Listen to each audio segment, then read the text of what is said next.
നമ്മുടെ ശരീരം കാണിക്കുന്ന ഈ 5 വാർണിംഗ് സൈൻസ് നമ്മൾ ശ്രദ്ധിക്കുകയാണെങ്കിൽ നമുക്ക് നേരത്തെ തന്നെ ഡയബറ്റിസ് അതായത് പ്രമേഹം വരുന്നത് തടയാനായിട്ട് സാധിക്കും.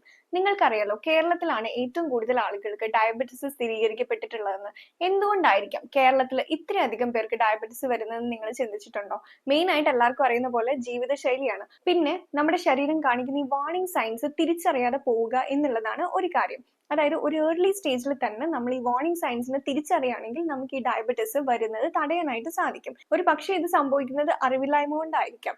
എന്തൊക്കെയാണെങ്കിലും ഇന്നത്തെ വീഡിയോയിൽ നമ്മൾ ഈ 5 സൈൻസ് എന്തൊക്കെയാണെന്ന് കൃത്യമായിട്ട് മനസ്സിലാക്കാനും എങ്ങനെ നമുക്ക് ഡയബറ്റിസ് നേരത്തെ തന്നെ വരുന്നത് കണ്ടെത്താനും അത് തടയാനും സാധിക്കും എന്നുള്ളതും ഈ വീഡിയോയിൽ നമുക്ക് നോക്കാം.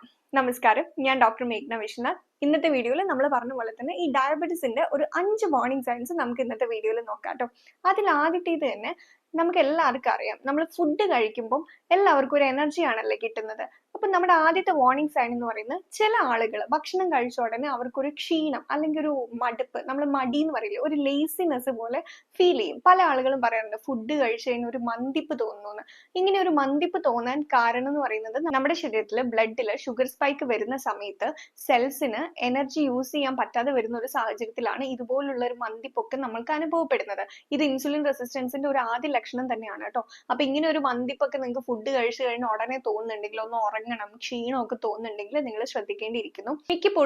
മിക്ക ആളുകളിലും നമുക്ക് പ്രമേഹം വരുന്നതിന്റെ ഒരു 5 വർഷം മുന്നെയോ 10 വർഷം മുന്നേ തന്നെ ഈ പറയുന്ന ലക്ഷണങ്ങൾ ഏതെങ്കിലുമൊക്കെ കാണിച്ചു തുടങ്ങാറുണ്ട്. അപ്പൊ ഞാൻ പറയാൻ പോകുന്ന ഈ 5 ലക്ഷണങ്ങളിൽ ഏതെങ്കിലുമൊക്കെ നിങ്ങൾക്ക് ഉണ്ടെങ്കിൽ നിങ്ങൾ തീർച്ചയായും ഒരു ഡോക്ടറെ കൺസൾട്ട് ചെയ്ത് ടെസ്റ്റ് ചെയ്യാനും അതുപോലെ വേണ്ട പ്രിക്കോഷൻസ് എടുക്കാനും ശ്രദ്ധിക്കുകയാണെങ്കിൽ നിങ്ങൾക്ക് ഭാവിയിൽ ഡയബറ്റിസ് വരുന്നത് തടയാനായിട്ട് സാധിക്കും. ഞാൻ താഴെ കൊടുത്തിരിക്കുക എന്റെ വാട്സപ്പ് നമ്പറിൽ. ഈ നമ്പറിൽ നിങ്ങൾ കോൺടാക്ട് ചെയ്യുകയാണെങ്കിലും എന്തൊക്കെ ടെസ്റ്റ് ചെയ്യണം എന്നുള്ളതും എന്തൊക്കെ ലൈഫ് സ്റ്റൈൽ കറക്ഷൻസ് ചെയ്യണം എന്നുള്ളതും നിങ്ങളെ അറിയിക്കുന്നതായിരിക്കും. രണ്ടാമത്തെ ലക്ഷണം എന്താണെന്ന് നോക്കാം അല്ലെ. രണ്ടാമത്തെ ലക്ഷണം എന്ന് പറയുന്നത് ബെല്ലി ഫാറ്റ് കൂടുക എന്നുള്ളതാണ്. മിക്ക ആളുകളും പറയാറുണ്ട് വയറ് മാത്രം കൂടുന്നു എന്നുള്ളത്. ഇത് നിങ്ങൾ വളരെയധികം ശ്രദ്ധിക്കേണ്ട ഒരു കാര്യമാണ്. പലപ്പോഴും ആളുകൾ പറയും മെലിഞ്ഞാണ് ഇരിക്കുന്നത്, പക്ഷെ വയറ് മാത്രം കൂടുകയാണ്. ബെല്ലി ഫാറ്റ് കൂടുന്നു. ഇതും ഇൻസുലിൻ റെസിസ്റ്റൻസിന് ഒരു കാരണമാണ് കേട്ടോ. അപ്പൊ അങ്ങനെ നിങ്ങൾക്ക് ബെല്ലി ഫാറ്റ് കുറച്ച് നാളുകളായിട്ട് കൂടുന്ന പോലെ തോന്നുന്നുണ്ടെങ്കിൽ തീർച്ചയായിട്ടും നിങ്ങൾ അത് ഫോളോ അപ്പ് ചെയ്യേണ്ട ഒരു കാര്യമാണ്. അത് നിങ്ങൾ ശ്രദ്ധിക്കേണ്ടിയിരിക്കുന്നു. ഇനി മൂന്നാമത്തെ ലക്ഷണം എന്താണെന്ന് നോക്കാം. ഇതെന്ന് പറയുന്നത് നമുക്ക് രാത്രി ഉറങ്ങാൻ പോകുന്ന സമയത്ത് നമുക്ക് കൂടുതലായിട്ട് ദാഹം അനുഭവപ്പെടും. അല്ലെങ്കിൽ നമ്മൾ കിടന്ന് ഉറങ്ങി കഴിഞ്ഞിട്ട് നമ്മൾ ഒരു 2-3 തവണയൊക്കെ വാഷ്റൂമിൽ പോകേണ്ടി വരിക, മൂത്രം ഒഴിക്കാനായിട്ട് പോകേണ്ടി വരിക എന്നുള്ളത്. പലപ്പോഴും ആളുകൾ ഇത് നെഗ്ലക്ട് ചെയ്യും, അവർ അവഗണിക്കുന്ന ഒരു കാര്യമാണ്. നന്നായിട്ട് വെള്ളം കുടിക്കുന്നോണ്ടല്ലേ മൂത്രം ഒഴിക്കാൻ പോകുന്നത്, അത് കുഴപ്പമില്ലല്ലോ, അത് ഹെൽത്തി ആയിട്ടുള്ള ഒരു കാര്യമല്ലേ എന്നൊക്കെ ഒരു തെറ്റിദ്ധാരണ ചിലപ്പോൾ മിക്ക ആളുകളിലും ഉണ്ടാവാം. പക്ഷെ അത് അങ്ങനെയല്ല. രാത്രി നമ്മള് സാധാരണയായിട്ടുള്ളതിനേക്കാൾ ഒരു 3-4 തവണയൊക്കെ നിങ്ങൾക്ക് മൂത്രം ഒഴിക്കാൻ തോന്നുന്നുണ്ടെങ്കിൽ, രാത്രി നിങ്ങൾ ഉറങ്ങാൻ കിടന്നതിന് ശേഷം അങ്ങനെ നിങ്ങൾക്ക് ഫീൽ ചെയ്യുന്നുണ്ടെങ്കിൽ, അതും നമ്മൾ ഈ പറഞ്ഞ പോലെ ശ്രദ്ധിക്കേണ്ട ഒരു കാര്യം തന്നെയാണ്. അതും കൂടി ഒന്ന് ശ്രദ്ധിക്കണം. ഇനി അടുത്തതായിട്ട് നാലാമത്തെ ലക്ഷണം എന്ന് പറയുന്നത് നമ്മുടെ സ്കിന്നിൽ ഉണ്ടാവുന്ന ചേഞ്ചസ് ആണ്. അപ്പൊ മിക്ക ആളുകളും നമ്മൾ ശ്രദ്ധിച്ചിട്ടുണ്ടെങ്കിൽ അറിയാം, കഴുത്തിലൊക്കെ ഒരു കരിവാളിപ്പ്, അതിന് നമ്മൾ അക്കാന്തോസിസ് നൈഗ്രിക്കൻസ് എന്നാണ് പറയുന്നത്. ഇതും ഇൻസുലിൻ റെസിസ്റ്റൻസ് കൊണ്ട് ശരീരം കാണിക്കുന്ന ഒരു സൂചനയാണ് കേട്ടോ. നമ്മുടെ കഴുത്തിലൊക്കെ നമുക്ക് കരിവാളിപ്പ് കാണാം, അല്ലെങ്കിൽ കക്ഷത്തില് കരിവാളിപ്പ് കണ്ടു തുടങ്ങാം. ചിലർ വിചാരിക്കും മാലയൊക്കെ ഇടുമ്പോൾ മാലയുടെ അലർജി കൊണ്ട് വരുന്നതാണോന്ന്.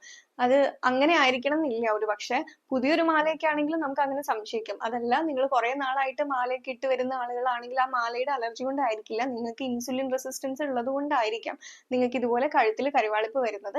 ആ കാര്യം ഒന്ന് ശ്രദ്ധിക്കുക. അതുപോലെ തന്നെ കക്ഷത്തില്, തൊടയുടെ ഉൾഭാഗത്ത്, ഇങ്ങനെയുള്ള ചില ശരീരഭാഗങ്ങളിലും കരിവാളിപ്പ് വരാറുണ്ട്.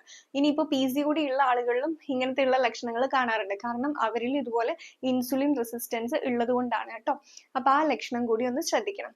ഇനി അഞ്ചാമത്തേതെന്ന് പറയുന്നത് ക്രേവിങ്സ് ആണ്. ഭയങ്കരമായിട്ടുള്ള ഷുഗർ ക്രേവിങ്സ്. ചില ആളുകൾ പറയാറുണ്ട് ഫുഡ് കഴിച്ച് അപ്പൊ തന്നെ എന്തെങ്കിലും ഒരു സ്വീറ്റ് കഴിക്കാൻ തോന്നാണ്, എന്തെങ്കിലും ഒരു മധുരം കഴിക്കണം. ചിലപ്പോൾ ചോക്ലേറ്റ്സ് ആയിരിക്കും, അല്ലെങ്കിൽ ഡേറ്റ്സ് ആയിരിക്കും, എന്തെങ്കിലുമൊക്കെ ഒരു മധുരം കഴിക്കാനായിട്ട് തോന്നും. ഇടയ്ക്കിടയ്ക്ക് സ്നാക്കിങ്, ഇങ്ങനെയുള്ള ഒരു ഹാബിറ്റ്, അത് ഒട്ടും നല്ലതല്ലാത്തൊരു ശീലമാണ്. ഇങ്ങനെ നിങ്ങൾക്ക് തോന്നുന്നുണ്ടെങ്കിൽ ഇതും നമ്മൾ ശ്രദ്ധിക്കേണ്ട ഒരു കാര്യമാണ് കേട്ടോ. ഇങ്ങനെ സംഭവിക്കുന്നത് എന്താണെന്ന് വെച്ചിട്ടുണ്ടെങ്കിൽ പെട്ടെന്ന് ഉണ്ടാകുന്ന ഒരു ഇൻസുലിൻ സ്പൈക്കും ക്രാഷും ഒക്കെ കൊണ്ടാണ് ഇങ്ങനെയുള്ള ഒരു ക്രേവിങ്, ഈ ഒരു സൈക്കിൾ ഇങ്ങനെ റിപ്പീറ്റ് ആയിക്കൊണ്ടിരിക്കുന്നത്. അപ്പൊ ഇതും നമ്മൾ ശ്രദ്ധിക്കണം. ഇനി ഇങ്ങനെയുള്ള സാഹചര്യങ്ങളിൽ നമ്മൾ നേരത്തെ പറഞ്ഞല്ലോ ബെല്ലി ഫാറ്റ് കൂടുക, ഈ പറഞ്ഞ പോലെ ഷുഗർ ക്രേവിങ്സ്, ക്ഷീണം ഒക്കെ ഉണ്ടെങ്കിൽ തീർച്ചയായിട്ടും നമ്മൾ ടെസ്റ്റ് ചെയ്ത് നോക്കണം. നിങ്ങളുടെ HbA1c ഒരു 5.7 കൂടുതലൊക്കെ ആണെങ്കിൽ നമ്മൾ എന്തായാലും ശ്രദ്ധിക്കണം. പലപ്പോഴും 6 താഴെയാണെങ്കിൽ കുഴപ്പമില്ല എന്ന് പറഞ്ഞ് വിടാറാണ് പതിവ്. പക്ഷേ നമ്മൾ ശ്രദ്ധിക്കണം, 5.7 കൂടുതലാണെങ്കിൽ നമ്മൾ ഇപ്പോഴേ ലൈഫ് സ്റ്റൈൽ ചേഞ്ചസും അതുപോലെ തന്നെ വർക്ക്ഔട്ടും ഒക്കെ സ്റ്റാർട്ട് ചെയ്യുകയാണെങ്കിൽ നമുക്ക് ആശ്വാസമായിട്ടിരിക്കാം. നമുക്ക് ഭാവിയിൽ ഡയബറ്റിസ് വരുന്നത് പ്രിവെന്റ് ചെയ്യാം. അതല്ല നിങ്ങൾ കുഴപ്പമില്ല എന്ന് വിചാരിച്ച് ഇതേ രീതിയിൽ തുടരുകയാണെങ്കിൽ നിങ്ങളുടെ സ്ലീപ്പ് ഇതൊക്കെ നമ്മൾ ശ്രദ്ധിക്കണം കേട്ടോ. രാത്രി ഒരുപാട് സമയം ഉറക്കളച്ചിരിക്കുന്നതൊക്കെ ഇതിനെ അഫക്ട് ചെയ്യും. അപ്പൊ ഇങ്ങനെയുള്ള ഹാബിറ്റ്സ് ഒന്നും മാറ്റാണ്ട് ഇതുപോലെ നിങ്ങൾ തുടരാനാണ് ഉദ്ദേശമെങ്കിൽ നിങ്ങൾക്ക് ഭാവിയിൽ ഡയബറ്റിസ് വരാനുള്ള കാരണങ്ങളായിരിക്കും അതിനുവേണ്ടി നിങ്ങൾ ചെയ്യുന്നത്. അതുകൊണ്ട് ഈ ശീലങ്ങളൊക്കെ നമ്മൾ മാറ്റാനായിട്ട് ശ്രദ്ധിക്കണം. അപ്പൊ ഈ പറഞ്ഞതിൽ ഏതെങ്കിലുമൊക്കെ ലക്ഷണങ്ങൾ നിങ്ങൾക്ക് ഉണ്ടെങ്കിൽ നിങ്ങൾ തീർച്ചയായിട്ടും കൺസൾട്ടേഷൻ എടുക്കേണ്ടതാണ്. ഞാൻ ഇവിടെ താഴെ വാട്സ്ആപ്പ് നമ്പർ കൊടുത്തിരിക്കാം. ഇതിൽ കോൺടാക്ട് ചെയ്യുകയാണെങ്കിൽ നമുക്ക് നിങ്ങൾക്ക് ആവശ്യമായിട്ടുള്ള ടെസ്റ്റുകൾ ചെയ്ത് നോക്കാം. അതുപോലെ തന്നെ നിങ്ങൾക്കുള്ള ലൈഫ് സ്റ്റൈൽ ചേഞ്ചസും വർക്കൗട്ടും ഒക്കെ പറഞ്ഞു തരുന്നതായിരിക്കും കേട്ടോ. ഇനി ഡയബറ്റിസ് ഉള്ള ആളുകൾ ശ്രദ്ധിക്കേണ്ട ഒരു കാര്യം, നിങ്ങൾ ഡയബറ്റിസിന് മെഡിസിൻ കഴിച്ചുകൊണ്ടിരിക്കുകയാണെങ്കിലും നമുക്ക് ഡയബറ്റിസ് റിവേഴ്സിബിൾ ആണ് കേട്ടോ. ഡയബറ്റിസ് വന്നു എന്ന് വിചാരിച്ച് ഒരുപാട് വിഷമിക്കേണ്ട, ജീവിതകാലം മൊത്തം മെഡിസിൻ കഴിച്ചിരിക്കേണ്ടി വരുമോ എന്നൊരു വിഷമത്തോടു കൂടി പലപ്പോഴും വിഷാദത്തോടെയാണ് പല ആൾക്കാരും അപ്രോച്ച് ചെയ്യാറ്. ഡയബറ്റിസിന് മെഡിസിൻ സ്റ്റാർട്ട് ചെയ്തു, ഇനി ഇത് ജീവിതകാലം മൊത്തം കഴിക്കണമല്ലോ എന്നുള്ളൊരു വിഷമത്തോടു കൂടിയാണ്. പക്ഷെ നമുക്കത് റിവേഴ്സ് ചെയ്യാനായിട്ടും പറ്റും. നമ്മൾ പ്രോപ്പർ ആയിട്ടുള്ള ഡയറ്റ് കറക്ഷനും ലൈഫ് സ്റ്റൈൽ കറക്ഷനും ഒക്കെ ചെയ്യുകയാണെങ്കിൽ നമുക്ക് ഡയബറ്റിസ് റിവേഴ്സ് ചെയ്യാനായിട്ടും പറ്റും കേട്ടോ. ഇതിനൊക്കെ ഏറ്റവും ആവശ്യം എന്ന് പറയുന്നത് ഒരു പ്രോപ്പർ ആയിട്ടുള്ള ഒരു ഡയറ്റും ലൈഫ് സ്റ്റൈലും ആണ്. ഇതിനുള്ള ഗൈഡൻസിനായിട്ടും ഞാൻ താഴെ കൊടുത്തിരിക്കുന്ന വാട്സ്ആപ്പ് നമ്പറിൽ കോൺടാക്ട് ചെയ്യുക. വീഡിയോ നിങ്ങൾക്ക് ഇഷ്ടപ്പെട്ടു എന്ന് വിചാരിക്കുന്നു. മറ്റൊരു വീഡിയോ ആയിട്ട് കാണാം. താങ്ക്